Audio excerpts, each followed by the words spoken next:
Bonjour Frédéric Descrozaille. Bonjour. Faut-il faire travailler plus longtemps les Français pour financer la dépendance? Plus longtemps. Il y a deux choses distinctes à propos de la retraite, c'est ça dont vous parlez. Il y a le nombre d'années à partir desquelles on peut y prétendre. Tout le monde ne peut pas partir quand il veut. Et il n'est pas question là-dessus, en tout cas pour l'instant, je ne pense pas que ça soit programmé, de toucher à ce qu'on appelle l'âge légal, même si en fait il n'y en a pas qu'un, puisqu'on peut partir en pré-retraite, on peut partir un peu après. Et la deuxième chose, c'est... Il y a un âge légal à 62 ans, effectivement. Voilà, bon. Et puis il y a ce qu'on touche, à partir du moment où on part. Et de là, de rendre possible avec un petit peu plus de souplesse, mais de manière harmonisée, c'est-à-dire surtout pas compliquer ce qu'on a, parce qu'en fait, on a un dispositif qui est ultra compliqué, qui est beaucoup trop, qui est devenu illisible. Donc il s'agit de simplifier et de mettre de l'égalité sur quelqu'un qui veut partir plus tôt, qui touche un peu moins, quelqu'un qui veut toucher plus, qui part un peu plus tard. En fait, en gros, il s'agit d'harmoniser des choses qui sont déjà possibles à l'intérieur de régimes spéciaux, parce que la grande idée, c'est surtout de simplifier. Sauf que le gouvernement a lié ce sujet de la retraite depuis quelques jours à celui de la dépendance, en expliquant qu'il y avait des gros besoins de financement à venir pour prendre en charge les personnes âgées qui perdent leur autonomie. L'opposition dénonçait hier à la séance des questions à l'Assemblée nationale une confusion du gouvernement. C'est vrai qu'on a du mal à s'y retrouver quand même. Oui, mais vous savez, les séances de questions au gouvernement, c'est quand même beaucoup du théâtre. Alors les oppositions s'en servent pour... Donc vous avez compris où on allait? Écoutez, là où on va, c'est que cette cinquième branche de la Sécu, qui est la dépendance, de toute façon, aujourd'hui, notre modèle finance l'intégralité de notre modèle social sur les actifs. Donc de toute façon, le problème numéro un, c'est le chômage. Après, on peut se raconter ce qu'on veut. On n'arrivera pas à financer un allongement de la durée de vie et effectivement la qualité de vie de toutes les personnes dépendantes et âgées, dans les EHPAD et autres, avec le taux de chômage qu'on a, en ne finançant que sur les actifs. Donc, dans le cadre du grand débat, moi ça a été le cas dans ma circonscription, évoquer le cas de ce qu'était la TVA sociale, c'est-à-dire financer une partie de notre protection sociale sur la consommation, avec différents taux de TVA. C'est quelque chose qui peut quand même être aussi discuté. Et puis de toute façon, le sujet central reste de réussir à transformer cette lutte contre le chômage, puisque notre modèle fait que ce sont les actifs qui financent en fait les pensions qui sont versées à leurs aînés contemporains. Agnès Buzyn a évoqué un argument qui semble implacable. La durée de vie s'allonge, on va d'une façon ou d'une autre être obligé de travailler plus longtemps. Est-ce que vous êtes d'accord avec ça? Mécaniquement, elle n'a pas tort. La retraite a été établie à un stade où la durée de vie était moindre. Donc effectivement, ça pose ce problème-là. Mais là, je reviens encore sur le dispositif. On peut trouver un équilibre financier en modulant ce qu'on va toucher, sans toucher l'âge légal auquel on part, si on part un peu plus tôt ou un peu plus tard. C'est une façon de tenir compte de cet allongement du coût de la vie. Il y a d'autres pistes qui sont évoquées, par exemple une journée de travail supplémentaire, à la façon de ce qui s'était fait un petit peu avec le lundi de Pentecôte. Vous y êtes favorable? À titre personnel, je suis ni favorable ni défavorable. Je considère que c'est plus symbolique qu'autre chose. C'est pas être bouleversant dans le financement. Ça va pas rapporter exactement tous les montants dont on a besoin. À propos de financement sur les régimes existants, là où la négociation va être compliquée et on compte sur les partenaires sociaux, c'est de mobiliser tous les bas de laine, les épargnes, les cagnottes qui ont été constituées par les différents régimes en présence. C'est-à-dire que il y a quand même des sommes d'argent à mobiliser pour tout ça. Donc, sur de financement, la journée, pourquoi pas? Ils n'ont pas très envie de les lâcher, ces bas de laine, les partenaires sociaux, là où ils les ont constitués, dans les caisses des indépendants, par exemple, ou à la GERCARCO. Tout à fait, et ça se comprend très bien. C'est quelque chose dont il faut pouvoir discuter. On peine à sortir de la crise des gilets jaunes. C'est un sujet qui n'est pas facile à manier dans une période comme ça. Est-ce qu'il fallait l'ouvrir maintenant, ce sujet des retraites, ou le remettre sur la table? Il ne faut pas lâcher le fait qu'on a décidé qu'on allait simplifier un appareil d'État qui est beaucoup trop compliqué, qui est devenu illisible et qui est devenu largement inefficace dans sa périphérie, c'est-à-dire au contact des gens. Ça, il faut le maintenir. Ça va être la retraite. On va aussi parler de la fonction publique. On va continuer ce chemin-là. Les gilets jaunes, c'est devenu un vrai enfer tous les samedis. Et il est quand même question que ça s'arrête. Alors justement, les gilets jaunes, est-ce que vous redoutez la journée de samedi qui s'approche? Je redoute tous les samedis depuis beaucoup trop longtemps. Je pense que les Parisiens en particulier n'en peuvent plus. Ça n'est pas possible de continuer comme ça.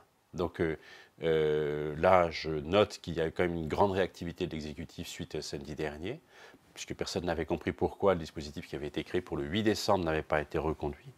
Donc, sur cette base, je pense que la fermeté alliée à l'ouverture qui correspond au grand débat doit être plus manifeste pour les gens, parce qu'il y a beaucoup je parlais des Parisiens, mais il y a beaucoup de commerçants et beaucoup d'acteurs qui n'en peuvent plus. On va faire appel le week-end prochain aux soldats de l'opération Sentinelle pour protéger certains bâtiments. C'est la première fois depuis 1921 qu'on aura recours à l'armée face à des manifestants, depuis donc quasiment un siècle. Le symbole vous dérange pas un peu ? Non, d'autant que je ne sais pas d'où vient cette information. Peut-être que c'est la première fois que c'est annoncé à l'avance. Au moment de la crise des raffineries bloquées en 99, je ne sais pas si vous vous souvenez, j'étais moi-même directeur d'un syndicat qui était mobilisé, syndicat des jeunes agriculteurs. Je m'étais laissé dire que quelques raffineries stratégiques étaient protégées par l'armée. Ça n'avait pas été annoncé. Donc je ne sais pas d'où vient cette information 1921. La dimension symbolique est effectivement importante. Et en termes pratiques, ce sont des personnels qui ne sont pas forcément formés au maintien de l'ordre. On ne prend pas un risque ? Probablement qu'on prend un risque. Maintenant, effectivement, je pense que les commandements savent ce qu'ils font. De toute façon, le risque qui va être pris, celui de la fermeté, ne se fait pas sans risque. Hein. Le fait d'avoir plus d'unités mobiles et de disperser plus tôt, alors il y a la question des interpellations préventives qui permet aussi de minimiser le risque. Mais au final, de toute façon, on ne peut pas ne pas prendre de risque du tout quand on a ce qu'on a vu samedi dernier. Christophe Castaner a été interrogé cette semaine par vos collègues sénateurs sur les scènes de chaos qu'on a vues samedi dernier sur les Champs-Élysées. Il a expliqué que ces consignes n'avaient pas été respectées par les responsables de la préfecture de police de Paris. C'est pas un peu court comme explication ? Pourquoi est-ce que ça vous semble un peu court ?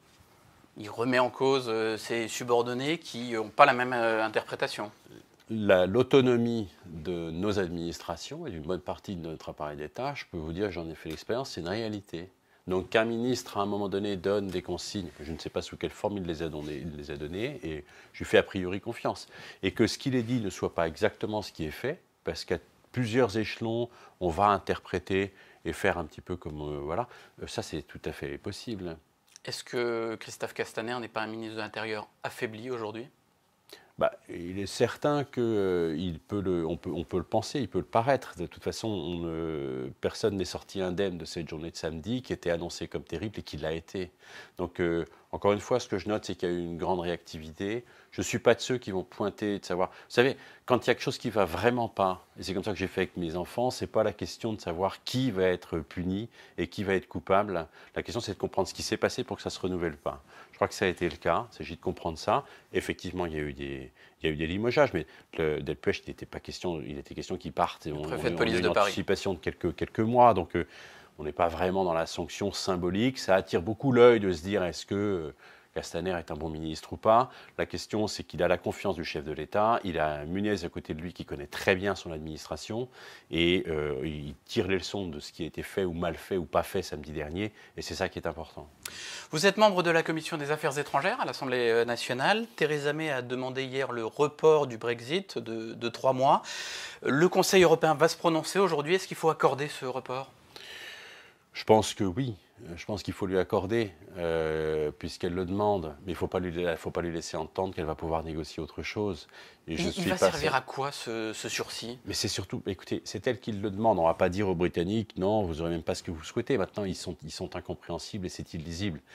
Ce qu'il faut comprendre et qui est intéressant, ça peut aussi nous éclairer dans le cadre du grand débat, c'est que le système, le régime démocratique britannique est extrêmement violent.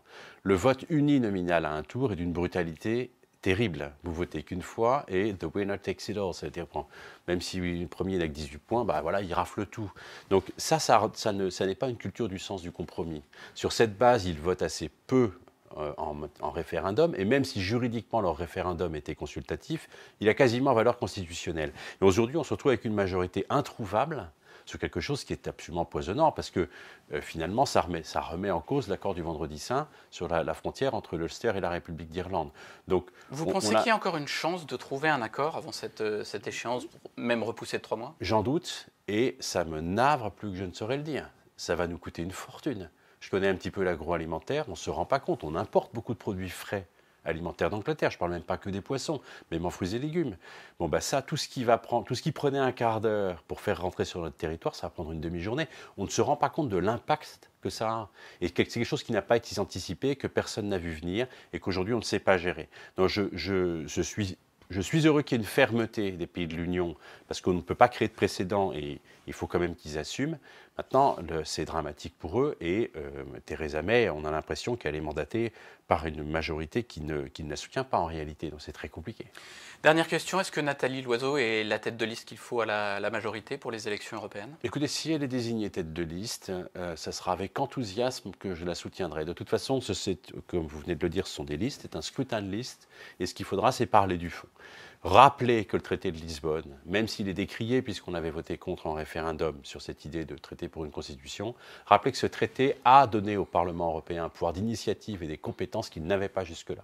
Le Parlement européen a aujourd'hui le pouvoir d'imposer à la Commission des textes et des initiatives, ce n'était absolument pas le cas jusque-là. Donc qu'il y ait un groupe majoritaire qui se saisisse d'accords internationaux, de sécurité et de justice sur la PAC, il a déjà commencé à travailler avec Michel Dantin qui a porté un texte qui s'est imposé, le fameux omnibus, règlement omnibus, le rappeler, voilà, il faut raconter cette histoire-là pour convaincre les électeurs que ce sont des élections décisives et qu'il faudra se déplacer. Merci beaucoup Frédéric Descrozaille. Merci.